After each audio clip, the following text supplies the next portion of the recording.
네, 제 뒤로 보이는 이 탑은 1960년 2월 28일 일어났던 2.28 민주운동을 기념하는 탑입니다. 2.28 민주운동은 민주주의를 살리자라는 구호 외에도 학원의 자유를 보장하라, 그리고 학생을 정치적 도구로 이용하지 마라 등 청소년들이 스스로 인권의 목소리를 높였기도 했습니다. 그렇다면 60여 년이 지난 지금 대구의 학생 인권 그리고 청소년 인권의 현실은 어떠할까요? 함께 알아보겠습니다.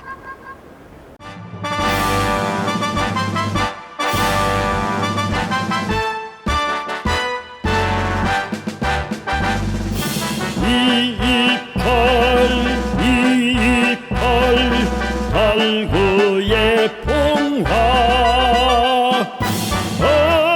어두운 하늘마다 혼자 나갔다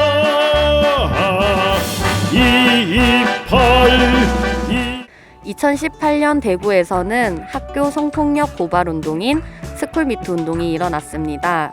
100여 명이 대구백화점 앞 야외광장에 모여 폭력은 교권이 아니다. 성폭력은 교육이 아니다. 우리가 말한다. 학교는 들어라. 같은 구호를 외치기도 했습니다. 그리고 여학생들에게는 너 나중에 결혼할 때 선생님이 너 결혼식 찾아가서 너 중학교 3학년 때 같은 반이었던 남자애들이랑 잤었잖아 라고 말한다고 협박을 하셨습니다.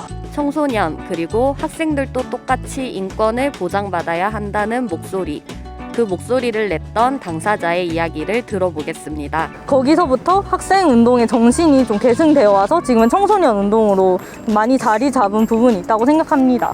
저는 고등학교 재학하면서 선생님들이 차별적이거나 혹은 혐오적인 발언들을 할 때 다 기록을 해 두었는데 몇 년이 지나서 제 옆 학교에서 스쿨미투 운동이 일어났다는 소식을 듣게 되었어요. 그래서 그 소식을 듣고 저도 마침 적어놓았던 기록들이 생각나기도 했고, 당시 다니던 재학생들로부터 아직 선생님들이 그런 발언들을 계속하고 있다라는 이야기도 들어서 고발을 결심하게 되었습니다. 너희는 여자니까 대통령은 되지 말고 대통령 부인이 되라 라든지 여고는 여고만의 특색이 있어야 된다 라든지 그런 식의 차별 발언들이 대단히 많았습니다.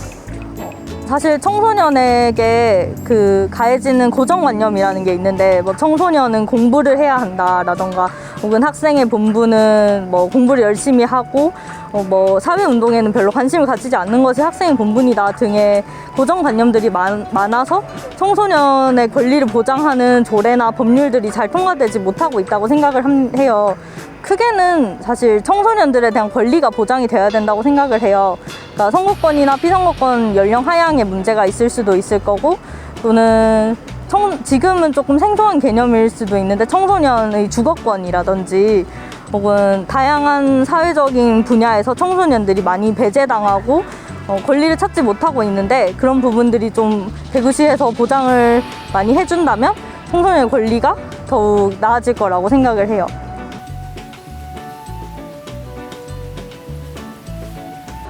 아무래도 교복이 많이 불편하다 보니까 복장은 자유롭게 해도 된다고 생각하고, 두발도 길이 정도는 아니면 파마 같은 너무 과하지 않은 선에서까지는 허용해주면 좋겠어요.